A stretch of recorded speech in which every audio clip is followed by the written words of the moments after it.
ਸਤਿ ਸ਼੍ਰੀ ਅਕਾਲ, ਸਵਾਗਤ ਹੈ ਸਾਰੇ ਹੀ ਦਰਸ਼ਕਾਂ ਦਾ। ਮੈਂ ਹਾਂ ਗਗਨਦੀਪ ਸਿੰਘ ਲੈ ਕੇ ਹਾਜ਼ਰ ਹਾਂ ਖਬਰ ਪੜਤਾਲ ਦਾ ਇੱਕ ਖਾਸ ਸ਼ੋਅ। ਚਰਚਾ ਕਰਾਂਗੇ ਕਿਸਾਨੀ ਮਸਲੇ ਤੋਂ ਲੈ ਕੇ ਪੰਜਾਬ ਦੀ ਸਿਆਸਤ ਤੱਕ। ਕਿਸਾਨੀ ਅੰਦੋਲਨ ਦੇ ਵਿੱਚ ਬੀਤੀ ਰਾਤ ਬੜੀ ਅਹਿਮ ਰਹੀ ਹੈ, ਜਿਸ ਦੇ ਵਿੱਚ ਕੇਂਦਰ ਸਰਕਾਰ ਨੇ ਕਿਸਾਨਾਂ ਦੀਆਂ ਮੰਗਾਂ ਦੇ ਵੱਲ ਕਦਮ ਵਧਾਏ ਨੇ ਤੇ ਉਧਰ ਦੂਜੇ ਪਾਸੇ ਪੰਜਾਬ ਦੀ ਸਿਆਸਤ ਦੇ ਵਿੱਚ ਵੀ ਤਲਖੀ ਹੈ, ਕਿਉਂਕਿ ਭਾਜਪਾ ਦੇ ਵੱਲੋਂ ਪੰਜਾਬ ਦੇ ਰਾਜਪਾਲ ਨੂੰ ਪੱਤਰ ਦਿੱਤਾ ਗਿਆ ਹੈ। ਉਸ ਤੇ ਵੀ ਚਰਚਾ ਕਰਾਂਗੇ ਤੇ ਬਿਹਾਰ ਚੋਣਾਂ ਤੋਂ ਬਾਅਦ ਬਿਹਾਰ ਦੇ ਵਿੱਚ ਵੀ ਭਾਜਪਾ ਸਰਕਾਰ ਦੇ ਉੱਤੇ ਡਗਮਗਾਉਣ ਦਾ ਖਤਰਾ ਮਹਿਸੂਸ ਕੀਤਾ ਜਾਣ ਲੱਗਿਆ। ਸੋ ਇਹਨਾਂ ਸਾਰੀਆਂ ਖਬਰਾਂ ਦੇ ਉੱਤੇ ਚਰਚਾ ਕਰਾਂਗੇ। ਚਰਚਾ ਦੇ ਲਈ ਸਾਡੇ ਨਾਲ ਸਟੂਡੀਓ 'ਚ ਮੌਜੂਦ ਨੇ ਸੀਨੀਅਰ ਪੱਤਰਕਾਰ ਸੁਰਿੰਦਰ ਡੱਲਾ ਜੀ। ਪਹਿਲਾਂ ਸਵਾਗਤ ਕਰਾਂਗੇ, ਫਿਰ ਚਰਚਾ ਦੇ ਵੱਲ ਵਧਾਂਗੇ। ਬਹੁਤ ਧੰਨਵਾਦ ਜੀ ਸਾਰਿਆਂ ਦਾ ਗਗਨ ਜੀ, ਤੁਹਾਡਾ। ਡੱਲਾ ਜੀ, ਸਾਰੀਆਂ ਚਰਚਾਵਾਂ ਤੋਂ ਪਹਿਲਾਂ ਕਿਸਾਨਾਂ ਦੇ ਵੱਲ ਚੱਲੀਏ। ਬੀਤੀ ਰਾਤ ਜੋ ਕੁਝ ਹੋਇਆ, ਕਿੱਦਾਂ ਵੇਖ ਰਹੇ ਹੋ ਜਿਹੋ ਜਿਹੇ ਫੈਸਲੇ ਕੇਂਦਰ ਸਰਕਾਰ ਲੈਣ ਦੇ ਵੱਲ ਤੁਰੀ ਹੈ? ਦੇਖੋ, ਮੈਨੂੰ ਇਹ ਲੱਗਦਾ ਹੈ ਕਿ ਕਿਸਾਨ ਅੰਦੋਲਨ ਦੀ ਇਹ ਸਫਲਤਾ ਜਿਹੜੀ ਹੈ ਇਹ ਸ਼ੁਰੂ ਹੋ ਗਈ ਮਿਲਣੀ। ਸੋ ਕਿਸਾਨ ਅੰਦੋਲਨ ਦਾ ਸਾਨੂੰ ਅਸਰ ਦਿਖਣਾ ਸ਼ੁਰੂ ਹੋ ਗਿਆ। ਕਿਤੇ ਨਾ ਕਿਤੇ ਇੰਨਾ ਲੰਮਾ ਸੰਘਰਸ਼ 34-35 ਦਿਨਾਂ ਦੇ ਬਾਅਦ ਜਾ ਕੇ ਦੇਖੋ ਸਾਨੂੰ ਜਿੱਤ ਦਿਖਣ ਲੱਗ ਗਈ ਵੀ ਜਿੱਤ ਹੋਊਗੀ ਕਿਸਾਨ ਅੰਦੋਲਨ ਦੀ। ਕਿਉਂਕਿ ਮੰਗਾਂ ਬੜੀਆਂ ਜਾਇਜ਼ ਨੇ। ਔਰ ਮੈਂ ਹਮੇਸ਼ਾ ਕਹਿੰਦਾ ਰਿਹਾ ਕਿ ਬਹੁਤ ਸਾਰੇ ਲੋਕਾਂ ਨੂੰ ਇਹ ਭੁਲੇਖਾ ਹੈ ਕਿ ਸਿਰਫ ਪੰਜਾਬ ਤੇ ਹਰਿਆਣੇ ਦੇ ਕਿਸਾਨ ਅੰਦੋਲਨ ਕਰ ਰਹੇ ਨੇ। ਅਸਲ 'ਚ ਪੰਜਾਬ ਤੇ ਹਰਿਆਣੇ ਦੇ ਲਈ ਇਹ ਕਾਨੂੰਨ ਸਿੱਧੇ ਤੌਰ ਤੇ ਫਾਇਦੇਮੰਦ ਨਹੀਂ ਹੈ। ਪੰਜਾਬ ਤੇ ਹਰਿਆਣੇ ਦਾ ਜਿਹੜਾ ਖੇਤੀਬਾੜੀ ਦਾ ਪ੍ਰਬੰਧ ਹੈ ਇਹ ਦੇਸ਼ ਦੇ ਬਾਕੀ ਹਿੱਸਿਆਂ ਨਾਲੋਂ ਵੱਖਰਾ ਹੈ।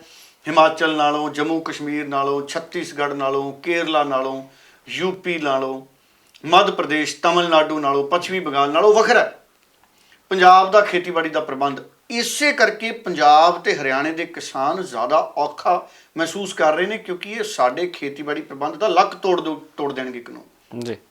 ਕਿਉਂਕਿ ਅਸੀਂ ਇੱਕ ਬਹੁਤ ਸੰਗਠਿਤ ਖੇਤੀਬਾੜੀ ਢਾਂਚੇ ਦੇ ਵਿੱਚ ਅੱਗੇ ਵਧ ਰਹੇ ਹਾਂ। ਭਾਵੇਂ ਬਹੁਤ ਸਾਰੀਆਂ ਕਮੀਆਂ ਹੈਗੀਆਂ ਨੇ ਸਾਡੇ ਪ੍ਰਬੰਧ 'ਚ, ਪਰ ਜਿੰਨਾ ਢਾਂਚਾ ਹੈ ਉਹ ਵੀ ਕਿਤੇ ਹਿੱਲ ਨਾ ਜਾਵੇ। ਸੋ ਇਸ ਕਰਕੇ ਜਿਹੜਾ ਇਹ ਕਿਸਾਨ ਅੰਦੋਲਨ ਸੀ ਇਹ ਬਹੁਤ ਜ਼ਰੂਰੀ ਸੀ ਸਾਡੀ ਕਿਸਾਨੀ ਨੂੰ ਦਿਸ਼ਾ ਤੇ ਤਰੱਕੀ ਦੇਣ ਲਈ।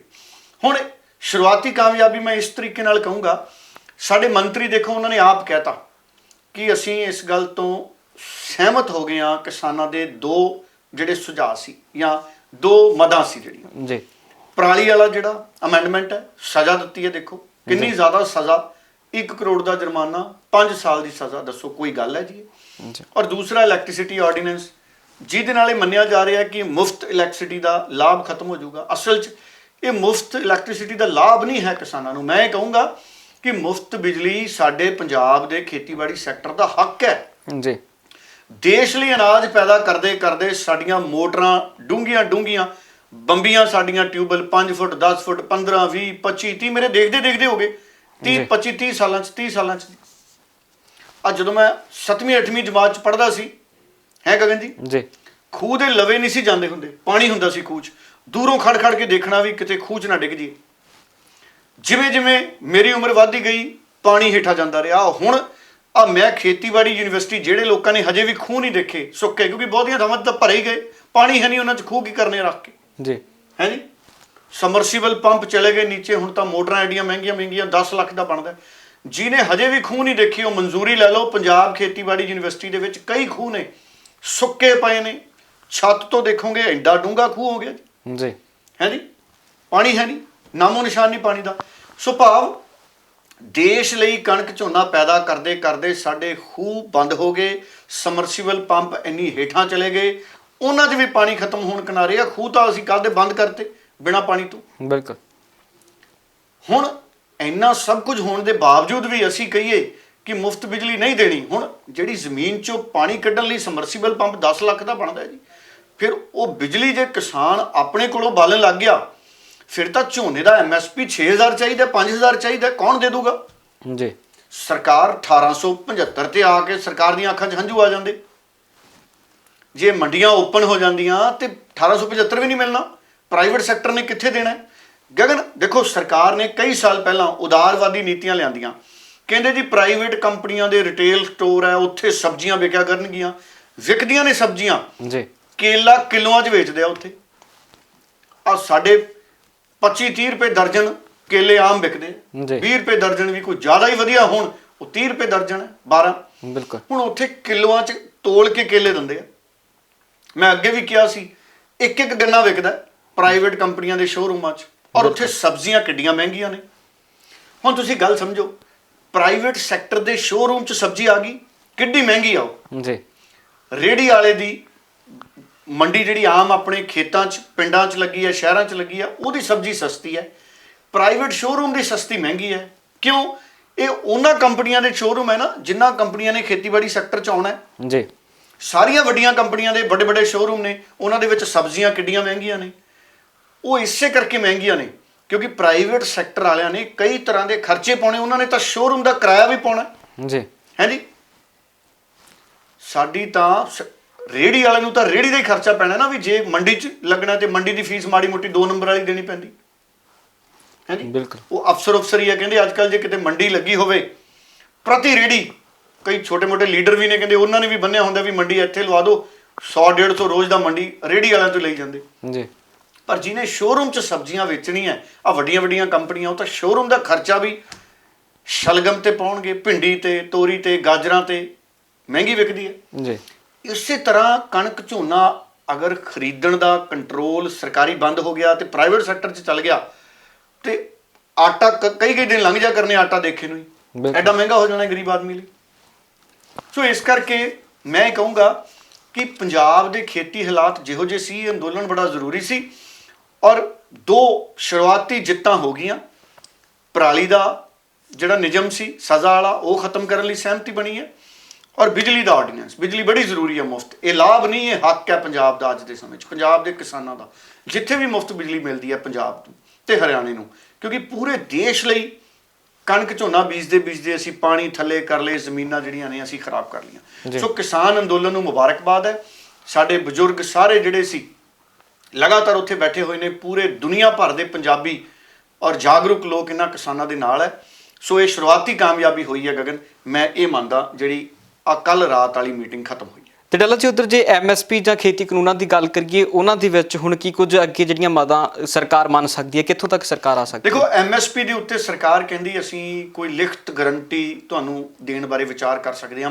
ਮਤਲਬ ਕਿ ਹੁਣ 4 ਜਨਵਰੀ ਦੀ ਮੀਟਿੰਗ ਰੱਖੀ ਹੈ ਔਰ 4 ਜਨਵਰੀ ਦੀ ਮੀਟਿੰਗ ਤੋਂ ਪਹਿਲਾਂ ਸਰਕਾਰ ਸਾਰੇ ਢੰਗ ਤਰੀਕਿਆਂ ਤੇ ਵਿਚਾਰ ਕਰੂਗੀ। ਦੇਖੋ, 3 ਜਨਵਰੀ ਦੀ ਰਾਤ ਨੂੰ ਵੀ ਮੀਟਿੰਗ ਹੋਈ ਅਮਿਤ ਸ਼ਾਹ ਦੀ, ਪਿਊਸ਼ ਗੋਇਲ ਰੇਲ ਮੰਤਰੀ ਸੀ, ਨਿਰਮਲਾ ਸੀਤਾਰਮਨ ਬੀਬੀ ਜਿਹੜੀ ਫਾਈਨਾਂਸ ਮਿਨਿਸਟਰ ਹੈ ਔਰ ਨਰਿੰਦਰ ਤੋਮਰ ਖੇਤੀਬਾੜੀ ਮੰਤਰੀ, ਅਮਿਤ ਸ਼ਾਹ ਜਿਹੜੇ ਗ੍ਰਹਿ ਮੰਤਰੀ ਹੈ, ਇਹਨਾਂ ਸਾਰਿਆਂ ਦੀ ਮੀਟਿੰਗ ਹੋਈ। ਔਰ ਹੁਣ 4 ਤਰੀਕ ਦੀ ਮੀਟਿੰਗ ਤੋਂ ਪਹਿਲਾਂ ਇਹ ਸਾਰੇ ਮੰਤਰੀਆਂ ਦੀਆਂ ਆਪਸ 'ਚ ਮੀਟਿੰਗਾਂ ਹੋਣੀਆਂ ਨੇ, ਸਾਰੇ ਮਹਿਕਮਿਆਂ ਦੇ ਸਕੱਤਰ ਹੈੱਡ ਨੇ ਜਿਹੜੇ ਮਹਿਕਮਿਆਂ ਦੇ, ਉਹਨਾਂ ਦੀਆਂ ਮੀਟਿੰਗਾਂ ਹੋਣੀਆਂ ਨੇ। ਕੋਈ ਵਿੱਚ ਦਾ ਰਾਹ ਸਰਕਾਰ ਕੱਢਣ ਦੀ ਕੋਸ਼ਿਸ਼ ਕਰੂਗੀ। ਦੇਖੋ, ਮੈਨੂੰ ਇਹ ਲੱਗਦਾ ਹੈ ਕਿ ਤੁਰੰਤ ਤਾਂ ਨਹੀਂ ਕਿਸਾਨ ਜਿਹੜੀ ਹੈ ਕਾਨੂੰਨ ਰੱਦ ਕਰਦੀ ਸਰਕਾਰ, ਪਰ ਇਹ ਹੋ ਸਕਦਾ ਸਰਕਾਰ 4 ਤਰੀਕ ਦੀ ਮੀਟਿੰਗ ਤੋਂ ਪਹਿਲਾਂ 2 ਨੂੰ ਜਾਂ 3 ਤਰੀਕ ਨੂੰ ਕੋਈ ਨਵੇਂ ਪ੍ਰਸਤਾਵ ਭੇਜੇ ਕਿਸਾਨਾਂ ਨੂੰ ਵੀ, ਆਹ ਦੇਖੋ ਅਗਰ ਆਪਾਂ ਆਹ ਕੰਮ ਕਰ ਲਈਏ ਤਾਂ MSP ਦੇ ਉੱਤੇ ਸਰਕਾਰ ਕੋਈ ਪ੍ਰਸਤਾਵ ਭੇਜ ਸਕਦੀ ਹੈ ਕਿ ਅਸੀਂ ਇਸ ਰੂਪ 'ਚ ਲਿਖਤੀ ਗਰੰਟੀ ਦੇ ਦਿੰਦੇ ਹਾਂ, ਜਾਂ ਸਰਕਾਰ ਕਵੇ ਅਸੀਂ 6 ਮਹੀਨਿਆਂ ਲਈ ਪਹਿਲਾਂ ਆਰਡੀਨੈਂਸ ਲੈ ਕੇ ਆਉਂਦੇ ਹਾਂ MSP ਦਾ, ਉਸ ਤੋਂ ਬਾਅਦ ਅਸੀਂ 6 ਮਹੀਨਿਆਂ ਬਾਅਦ ਆਪਾਂ ਇਹਨੂੰ ਪੁਨਰ ਵਿਚਾਰ ਕਰ ਲਾਂਗੇ ਵੀ ਕਾਨੂੰਨ ਬਣਾਉਣਾ ਜਾਂ ਕੀ ਕਰਨਾ। ਇਹ ਵੀ ਵਿੱਚ ਦਾ ਰਾਹ ਹੋ ਸਕਦਾ ਹੈ। ਪਰ ਕਿਸਾਨ ਮੈਨੂੰ ਲੱਗਦਾ ਹੁਣ ਬਿਨਾਂ ਕਾਨੂੰਨ ਬਣਾਏ ਜਾਊਗਾ ਨਹੀਂ MSP ਦੇ, ਔਰ MSP ਤੇ ਕਾਨੂੰਨ ਬਣਨਾ ਵੀ ਚਾਹੀਦਾ ਹੈ।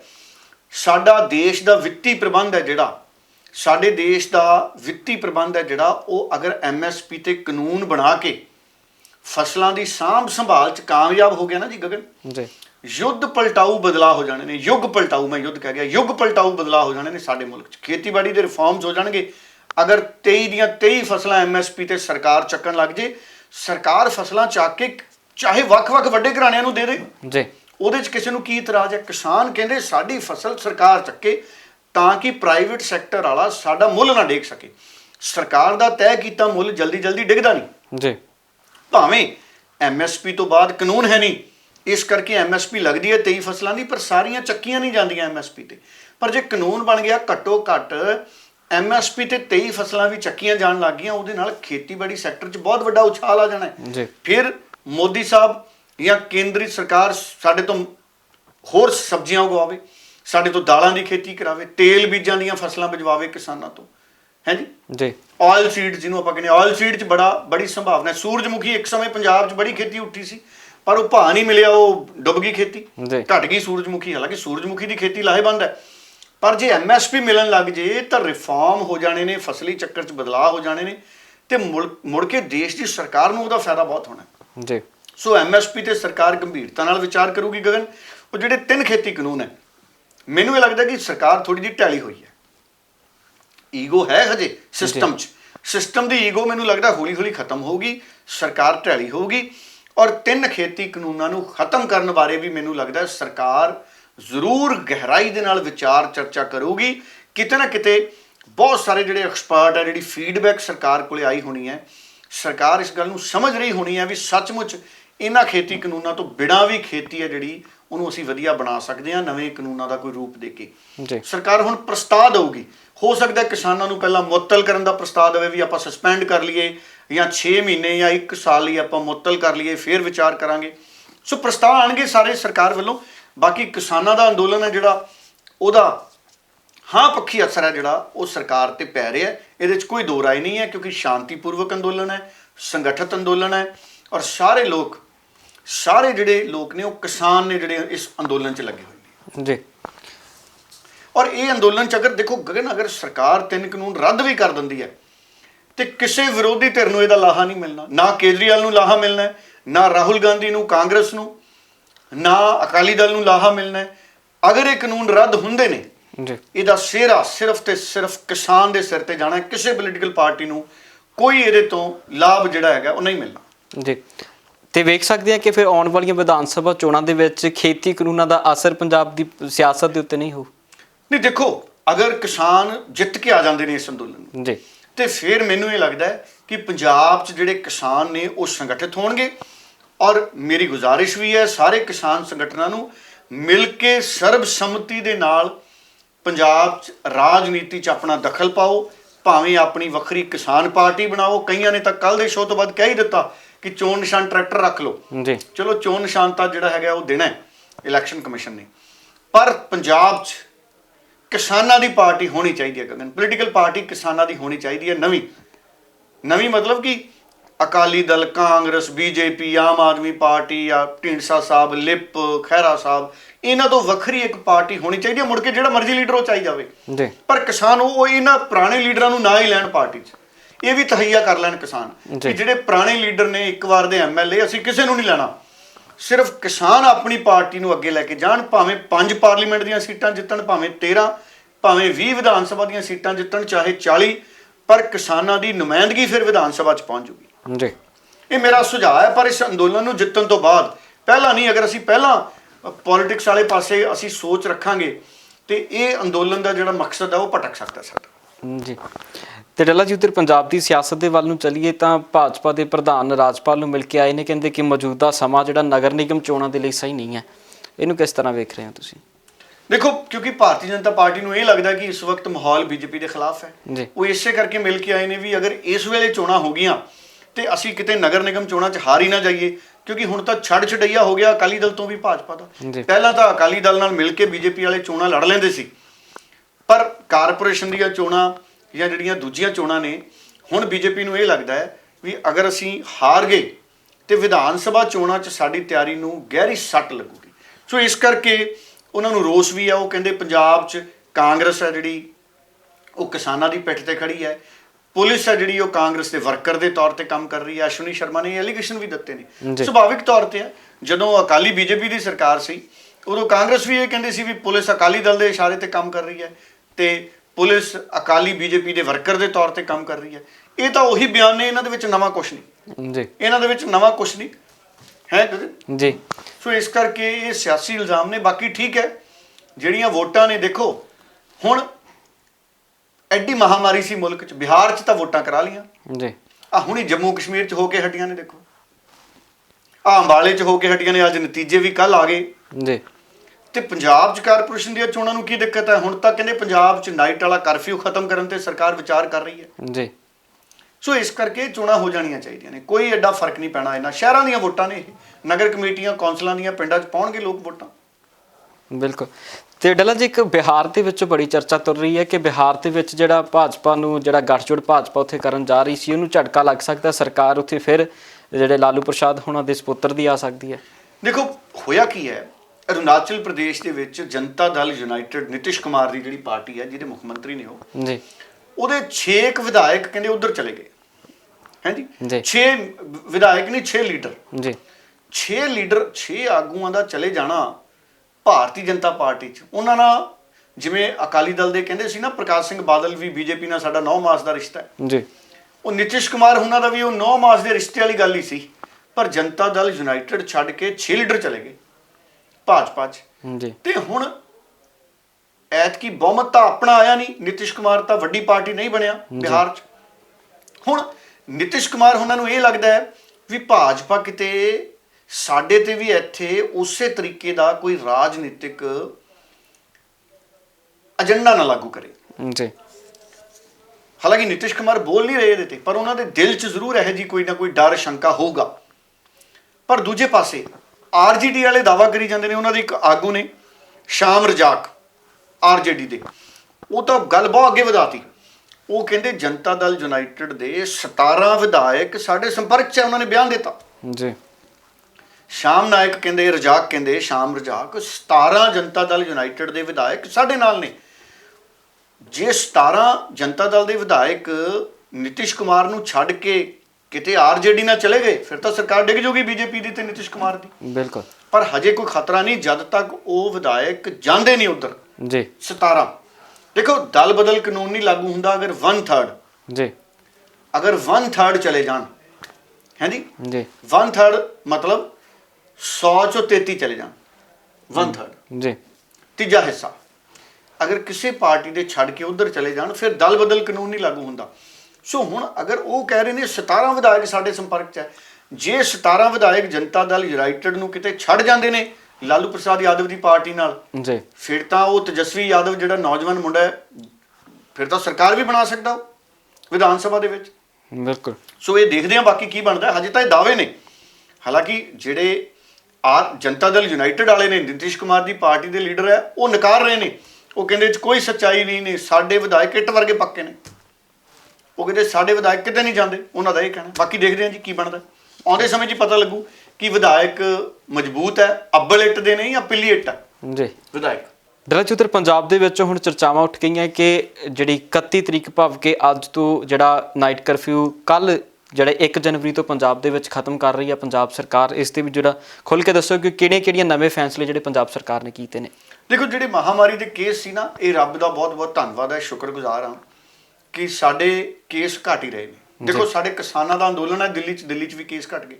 ਜੀ ਸੋ ਸ਼ੁਕਰ ਹੈ ਪੰਜਾਬ ਵਾਲਿਆਂ ਦਾ ਦਿੱਲੀ 'ਚ ਡੇਰਾ ਲੱਗਿਆ ਤੇ ਦਿੱਲੀ 'ਚ ਵੀ ਰੱਬ ਨੇ ਮਿਹਰ ਕੀਤੀ ਹੈ ਪੰਜਾਬ 'ਚ ਵੀ ਮਿਹਰ ਹੋ ਰਹੀ ਹੈ ਔਰ ਇਸੇ ਕਰਕੇ ਕੇਸ ਘਟ ਰਹੇ ਨੇ ਐਡੀ ਠੰਡ 'ਚ ਵੀ ਜਦ ਕਿ ਖਤਰਾ ਬਹੁਤ ਜ਼ਿਆਦਾ ਸੀ ਗਗਨ ਜੀ ਪਰ ਰੱਬ ਨੇ ਸੁੱਖ ਰੱਖੀ ਹੈ ਔਰ ਹੁਣ ਕੈਪਟਨ ਅਮਰਿੰਦਰ ਨੇ ਫੈਸਲਾ ਕੀਤਾ ਅੱਜ 31 ਦਸੰਬਰ ਹੈ ਸਾਲ ਦਾ ਆਖਰੀ ਦਿਨ ਹੈ ਜੀ ਇਸ ਸਾਲ ਦੀ ਸਾਡੀ ਵੀ ਆਖਰੀ ਖਬਰ ਪੜਤਾਲ ਹੈ ਜੀ ਔਰ ਅੱਜ ਦੀ ਰਾਤ ਤੱਕ ਕਰਫਿਊ ਰਹੂਗਾ ਸੋ 31 ਜਨਵਰੀ ਜਿਹੜਾ 31 ਦਸੰਬਰ ਹੈ ਸੋ ਬਾਹਰ ਜਾ ਕੇ ਕਿਸੇ ਨੇ ਨਹੀਂ ਮਨਾਉਣਾ ਵੈਸੇ ਵੀ ਮੈਨੂੰ ਲੱਗਦਾ ਹੈ ਕਿ ਇਸ ਵਾਰ ਕੋਈ ਮਨਾਉਣ ਵਾਲੀ ਗੱਲ ਨਹੀਂ ਹੈਗੀ 31 ਦਸੰਬਰ ਦੇਖੋ ਸਾਡੇ ਕਿਸਾਨ ਉੱਥੇ ਬੈਠੇ ਨੇ ਠੰਡ 'ਚ ਜੀ ਠੀਕ ਹੈ ਜੀ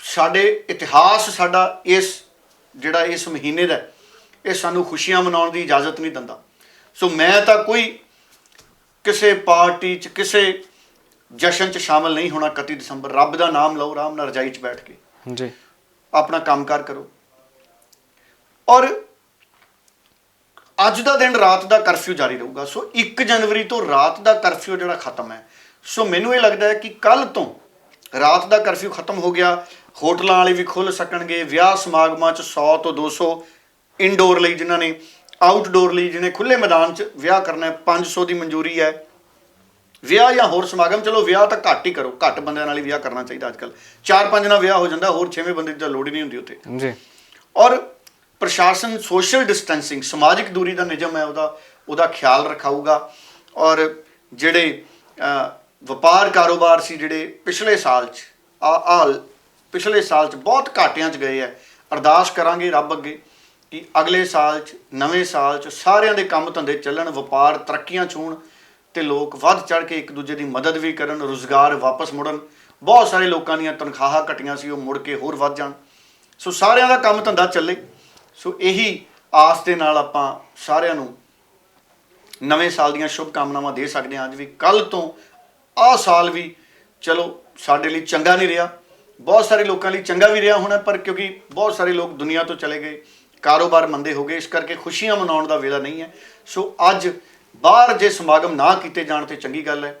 ਸੋ ਕੱਲ ਨਵੇਂ ਸਾਲ ਤੋਂ ਰਾਤ ਦਾ ਕਰਫਿਊ ਖਤਮ ਹੈ, ਪਰ ਫਿਰ ਵੀ ਪਰਹੇਜ਼ ਰੱਖੀਏ, ਕਿਤੇ ਇਕੱਠੇ ਹੋ ਕੇ 200, 300, 400 ਲੋਕ ਜਸ਼ਨ ਕਲੱਬਾਂ 'ਚ ਮਨਾਉਣ ਲੱਗ ਜਾਣ ਕਿਤੇ, ਉਹ ਵੀ ਖਤਰੇ ਵਾਲੀ ਗੱਲ ਹੈ। ਆਪਾਂ ਬਚਾ ਹੀ ਰੱਖੀਏ ਹਜੇ ਥੋੜੇ ਦਿਨ। ਬਿਲਕੁਲ ਜੀ। ਸੋ ਇਹ ਗੱਲ ਸਾਰੇ ਯਾਦ ਰੱਖੀਏ ਕਿ ਮਹਾਮਾਰੀ ਦਾ ਦੂਜਾ ਜਿਹਨੂੰ ਸਟੇਨ ਕਹਿ ਰਹੇ ਹੋ ਉਹ ਵੀ ਚੱਲ ਰਿਹਾ ਹੈ। ਸੋ ਇਸ ਕਰਕੇ ਆਪਣੀ ਸਿਹਤ ਦਾ ਧਿਆਨ ਆਪਣੇ ਹੱਥ ਦੇ ਵਿੱਚ ਹੈ। ਸੋ ਇਸ ਕਰਕੇ ਜੋ ਸਰਕਾਰ ਦੇ ਵੱਲੋਂ ਗਾਈਡਲਾਈਨਸ ਸੀ ਉਹਨਾਂ ਨੂੰ ਮੰਨੀਏ ਤੇ ਅੱਗੇ ਦੇ ਵੱਲ ਜਿਹੜੀ ਜ਼ਿੰਦਗੀ ਨੂੰ ਵਧਾਈਏ। ਤੇ ਇਸ ਨਵੇਂ ਸਾਲ ਦੀਆਂ ਸ਼ੁਭਕਾਮਨਾਵਾਂ ਦੇ ਨਾਲ ਤੁਹਾਡੇ ਤੋਂ ਇਜਾਜ਼ਤ ਲਵਾਂਗੇ। ਡੱਲਾ ਜੀ ਬਹੁਤ ਬਹੁਤ ਧੰਨਵਾਦ। ਬਿਲਕੁਲ ਜੀ, ਸਾਰਿਆਂ ਲਈ ਚੰਗਾ ਚੜੇ ਨਵਾਂ ਸਾਲ। ਬਹੁਤ ਧੰਨਵਾਦ।